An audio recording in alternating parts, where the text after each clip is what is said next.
And there's no better example than our economic relationship and partnership, which is delivering incredible benefits to both our nations.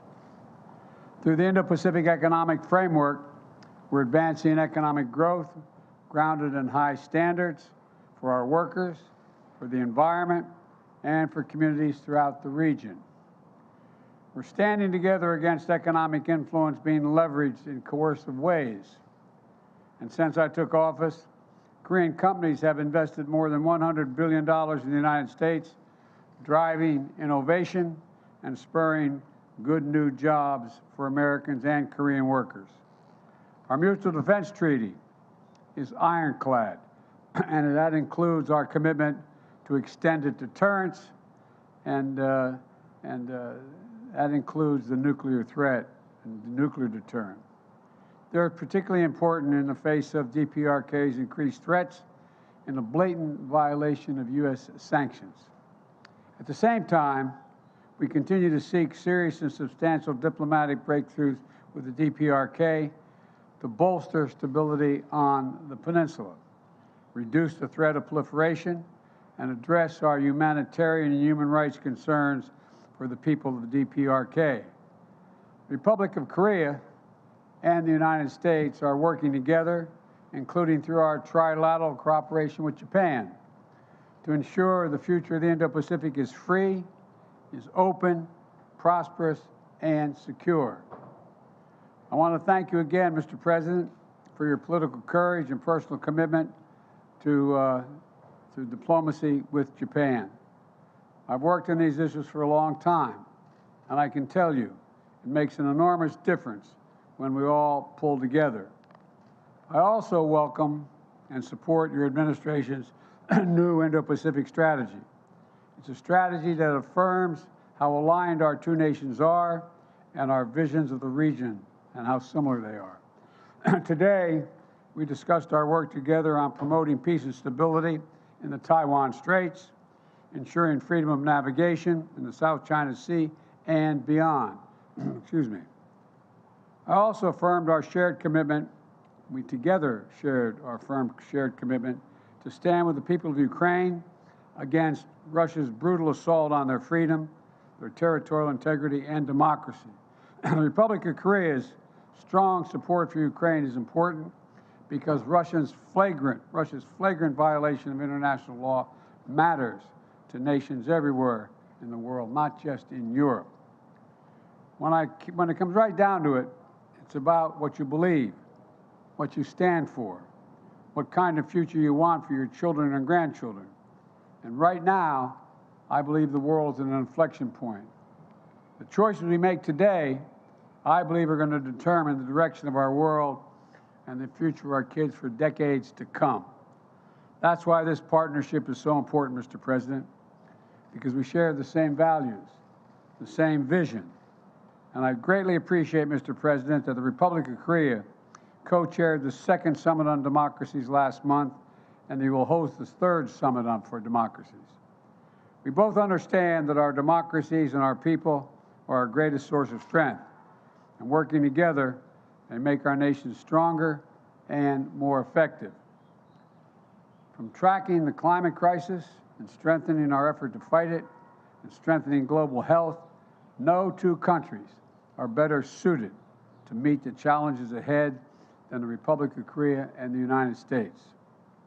I want to thank you again, Mr. President, for your friendship, your partnership, and all you've done to help build a future of shared strength and success.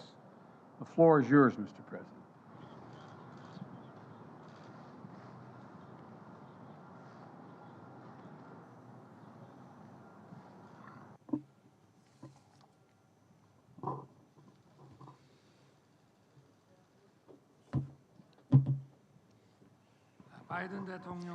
President Biden, thank you for your special and warm hospitality. I am very pleased to be making a state visit to the United States during this meaningful year that marks the 70th anniversary of the ROK-US alliance. Our two countries have overcome challenges and crises during the past 70 years based on the deep roots of freedom and democracy, building a value alliance that is strong, resilient, and sustainable. We are now being threatened by an unprecedented polycrisis. The ROK-US alliance is jointly overcoming this crisis, also coming from North Korea, as a righteous alliance that contributes to world peace and prosperity. We will further expand the depth and denotation of the ROK-US Global Comprehensive Strategic Partnership and march forward to the future. Today, President Biden and myself engaged in constructive dialogue to discuss ways to materialize this shared vision. The outcome of our dialogue is well outlined in the joint statement adopted today. The first key outcome is extended deterrence. Sustainable peace on the Korean Peninsula does not happen automatically. Our two leaders have decided to significantly strengthen extended deterrence of our two countries against North Korea's nuclear and missile threats so that we can achieve peace through the superiority of overwhelming forces and not a false peace based on the goodwill of the other side. Such a will and commitment is captured in the Washington Declaration. President Biden has reaffirmed his ironclad commitment to extended deterrence towards the Republic of Korea. Our two countries have agreed to immediate bilateral presidential consultations in the event of North Korea's nuclear attack and promise to respond swiftly, overwhelmingly, and decisively using the full force of the alliance, including the United States nuclear weapons. Our two countries have agreed to establish a nuclear consultative group to map out a specific plan to operate the new extended deterrence system. Now, our two countries will share information on nuclear and strategic weapon operations plans in response to North Korea's provocations and have regular consultations on ways to plan and execute joint operations that combine Korea's state-of-the-art conventional forces with the U.S.'s nuclear capabilities, the results of which will be reported to the leaders of our two countries on a regular basis. In addition, our two countries have agreed to further advance tabletop exercises against a potential nuclear crisis. In addition, deployment of the United States strategic assets to the Korean Peninsula will be made constantly and routinely. President Biden and I will continue to cooperate to strengthen extended deterrence between our two countries based on our historical and concrete agreement reached during our summit. Second, our two leaders have agreed to further strengthen the strategic partnership in economic security, which is directly related to the national economies of our two countries. President Biden and I welcomed the expansion of our firm's bilateral mutual investment in advanced technology, including semiconductors, electric vehicles, and batteries. President Biden has said that no special support and considerations will be spared for Korean companies' investment and business activities in particular. We have agreed to consult and coordinate closely so that the U.S. Inflation Reduction Act and the CHIPS and Science Act can further strengthen supply chain cooperations between the two countries in advanced technology. Furthermore, we plan on ramping up partnerships in cutting-edge technology.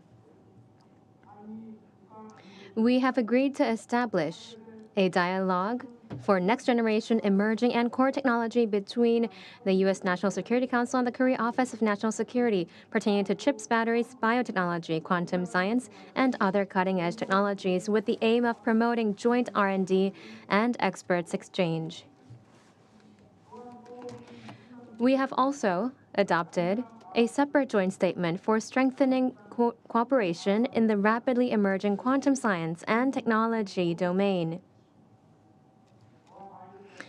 President Biden and I have also agreed to get the ball rolling on discussions about expanding our alliance into cyber and space by applying the Mutual Defense Treaty in cyberspace and space as well. We have also agreed that the strategic cybersecurity cooperation framework adopted this time around will serve as the foundation on which we address cyber threats together and boost cooperation in information sharing, collection, and analysis. Space is another area that shows great promise for cooperation between our two countries. During my time here, I was able to visit the NASA Goddard Space Center.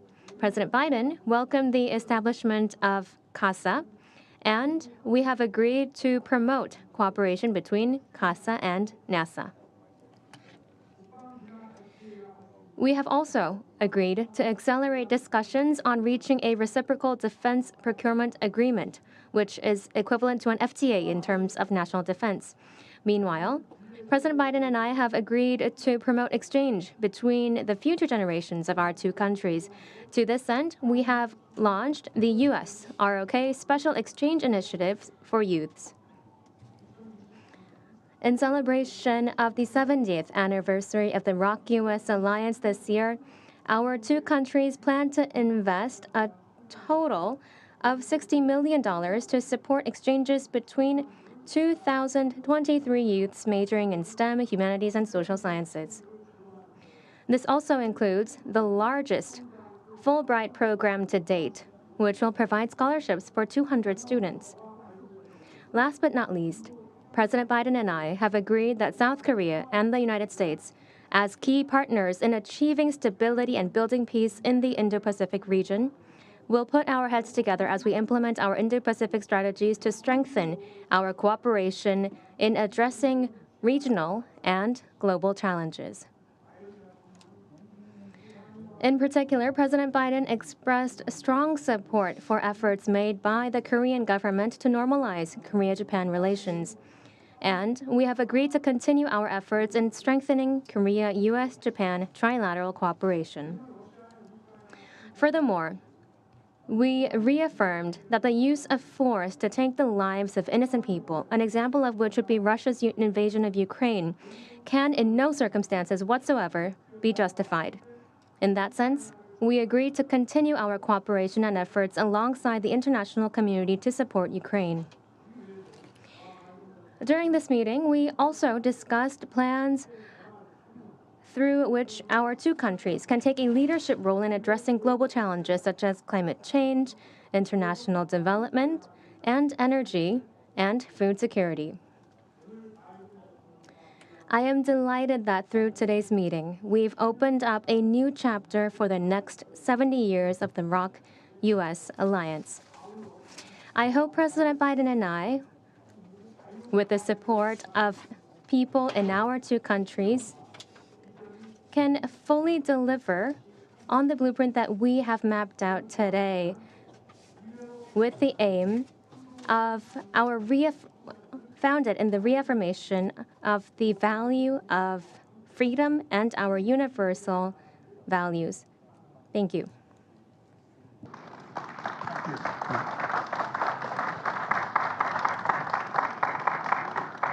Now we're going to take some questions. The first question is from Courtney of the Los Angeles Times. Thank you, Mr. President.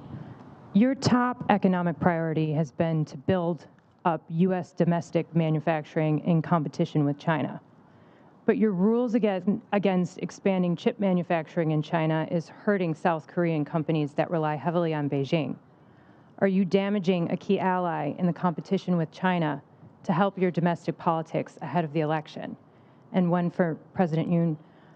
There have been concerns since last year that North Korea will soon be conducting its 7th nuclear test amid growing domestic support in your country for your own nuclear weapons.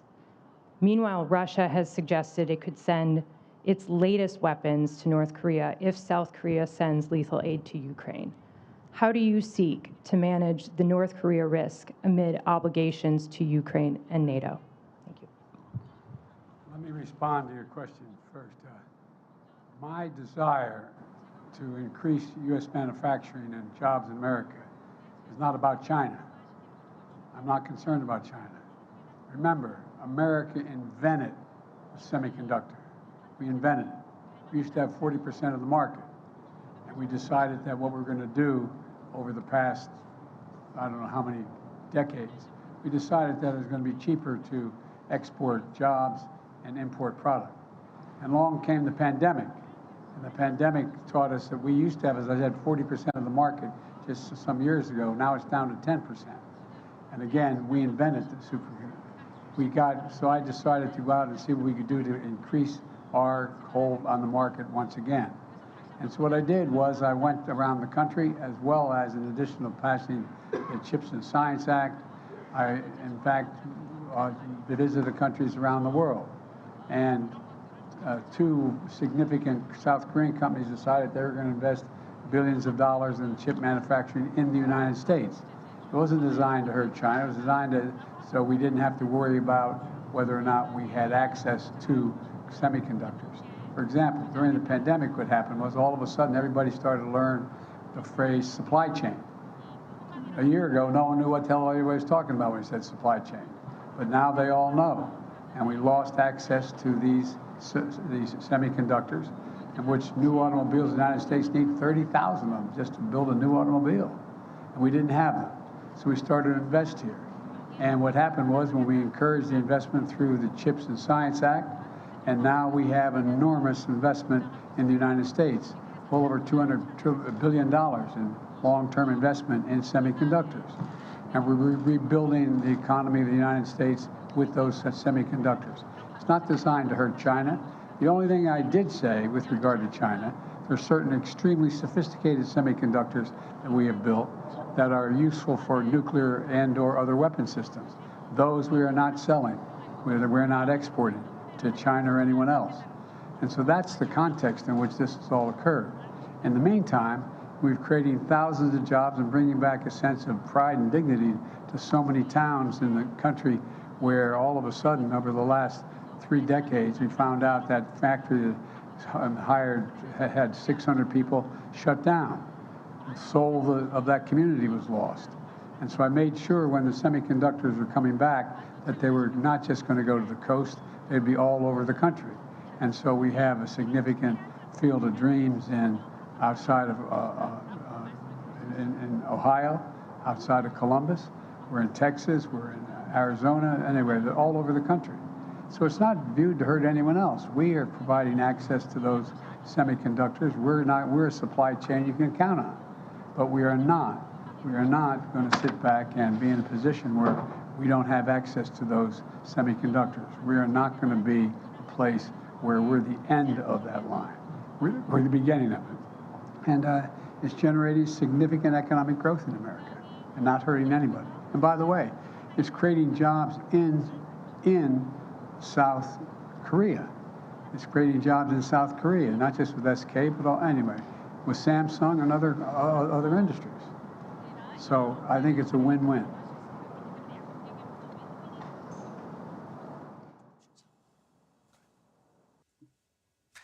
We are watching a joint press conference between President Biden and Yoon Yeol, the president of the Republic of Korea. They're at the White House as the two announced a joint strategy as far as nuclear strategy called the Washington Declaration. Let's continue to listen in and discuss on the other end after the questions are answered. The level is different from the past. First of all, we have an NCG, Nuclear Consultative Group, that has been launched that will implement discussions and actions, and we will hold regular meetings and consultations under NCG. We will share information on mutual nuclear assets and intelligence, and we will jointly plan responses and also jointly plan exercises and drills and implementation plans. So all of these will be strengthened and specified under the Nuclear Consultative Group. We want to customize our response against North Korea's nuclear threat based on extended deterrence. And in the process of achieving this goal,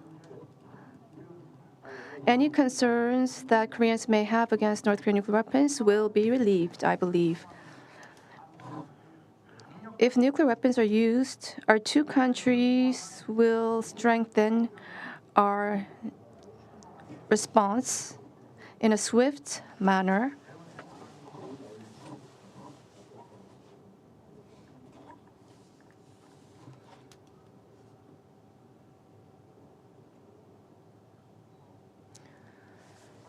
Any further questions to me? Please.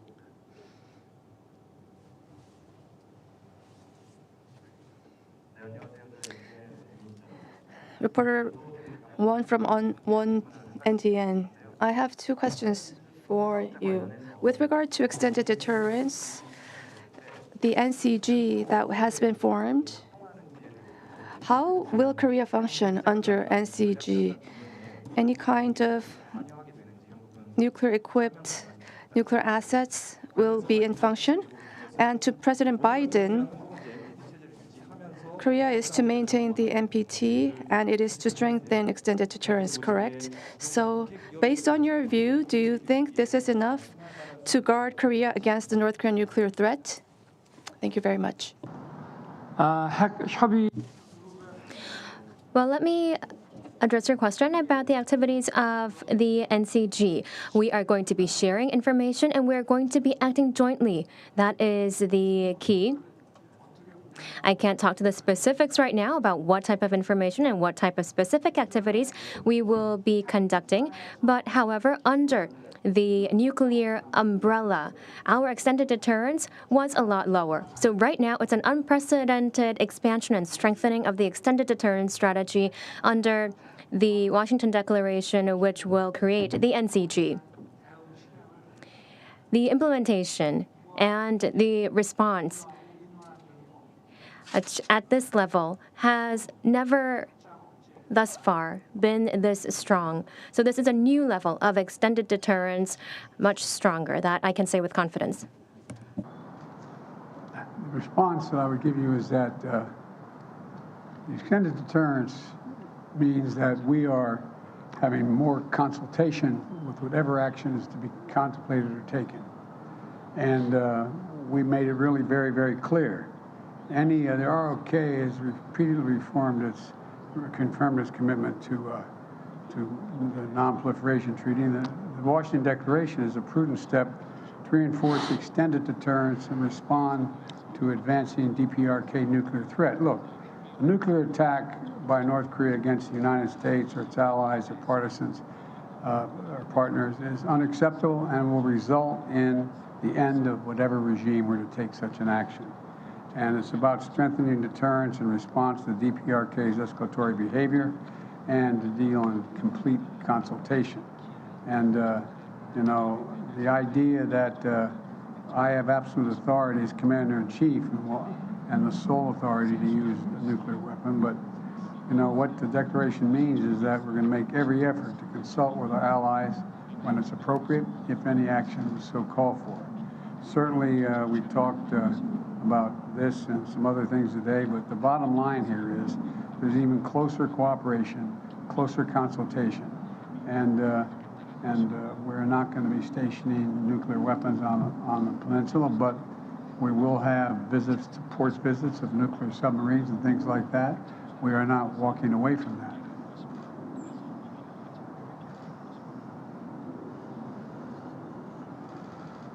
My turn to ask a question.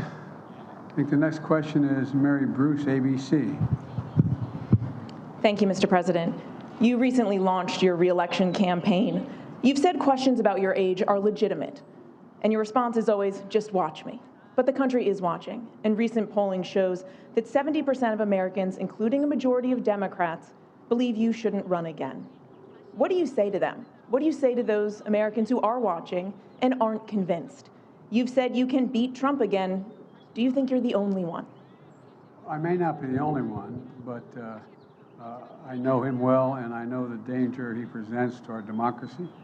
and we've been down this road before. And with regard to age, you know, and polling data, I noticed the polling data I keep hearing about is that I'm between 42 and 46% favorable rating, et cetera. And but everybody running for re-election in this time has been in the same position. There's nothing new about that. You're making it sound like Biden's really underwater. Number one. Number two, when the same polling data asks whether they think what kind of job I've done, it gets overwhelmingly positive results.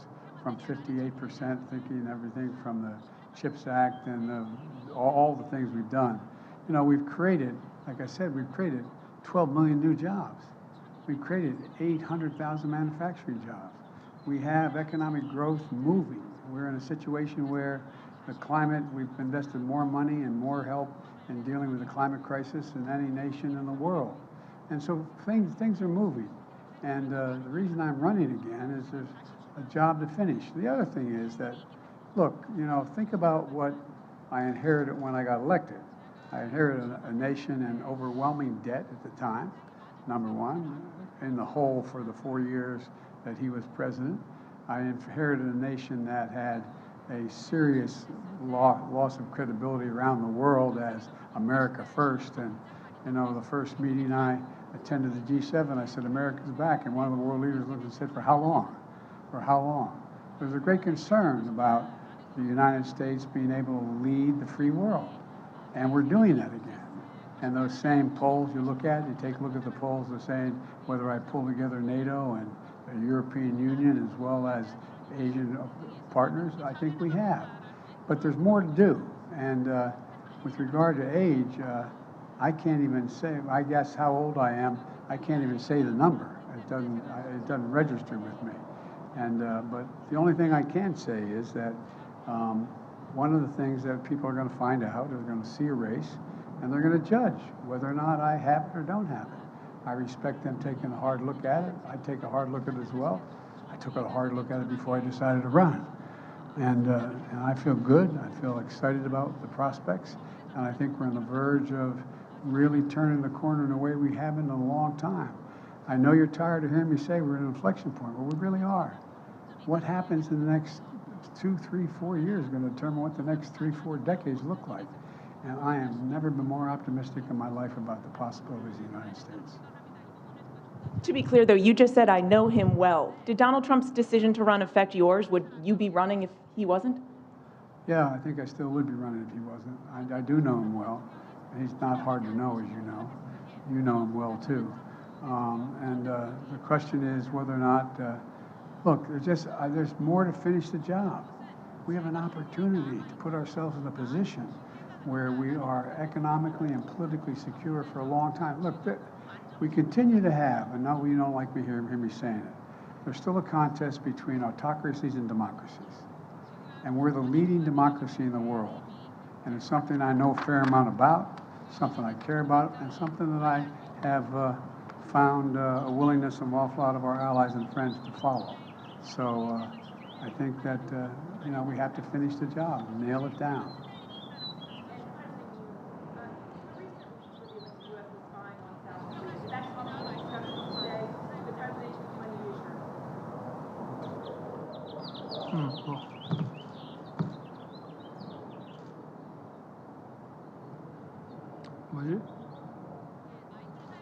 You need to repeat the question. The mic was not used. We could not interpret.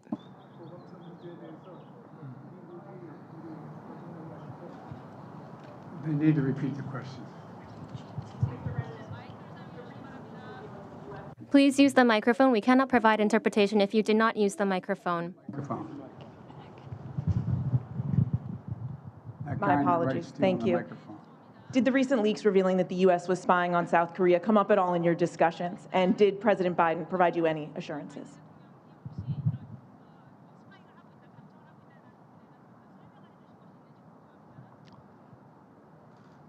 지금 뭐 한미 간에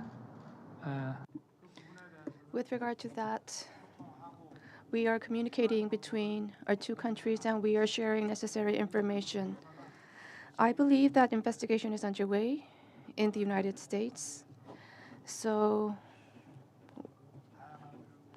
Various and complex variables are always in play. We need time to wait for the investigation results by the United States, and we plan to continue to communicate on the matter.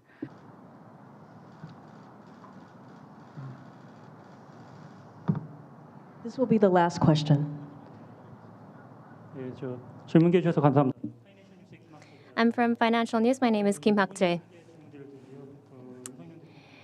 My question goes to both of you. My first one goes to President Yoon first.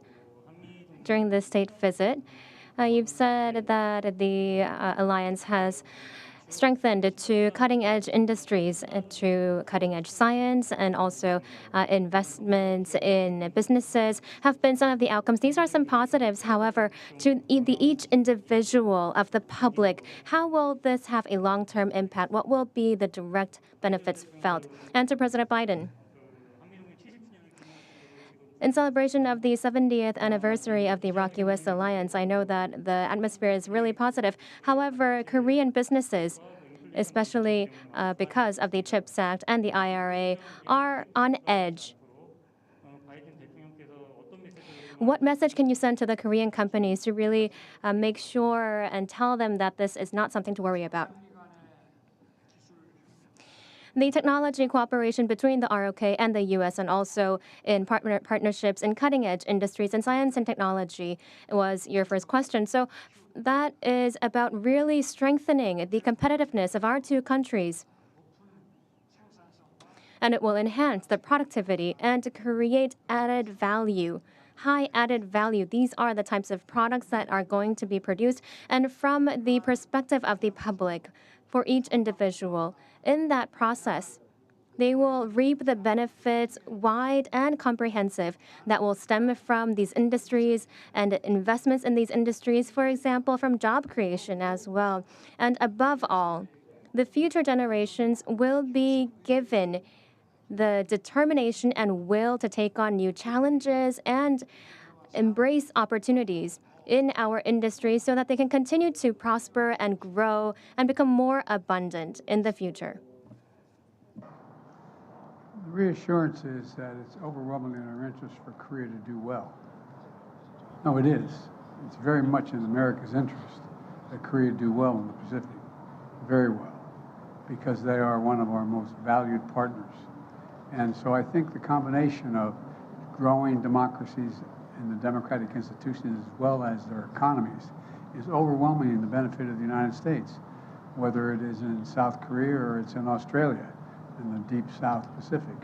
And so I think that there's a reason, overwhelming reason. Plus, in addition to that, we're increasing the number of student exchanges, access to more information between our folks, educating our people, as well as we're going to be cooperating in everything from space to technology to medicine. And so there's so many opportunities we have. And I don't think at least we don't, and I don't think so far, most of the South Korean companies believe that there's somehow a U.S. effort to slow them down, prevent their growth, or anything like that. We'd like to see them grow. And I mean that sincerely. It's overwhelming in the U.S. interest for South Korea to do very well economically. It's overwhelming in our interest because it has. And then lastly, I think we underestimate the example that South Korea sets. Here you have a nation that is significant, but is not a nation of 200,000, 300,000, 400,000 people making the kind of changes it's making. It gives other smaller nations hope to believe that if they have democratic institutions and commitment and impact on industries that in fact are the cutting edge industries, new sciences and technology, including AI and other things, that there's a future for them. And I think that's what this is about. And so we view South Korea's economic growth as a benefit to the United States as well as freedom around the world. Thank you all so very much. Appreciate it.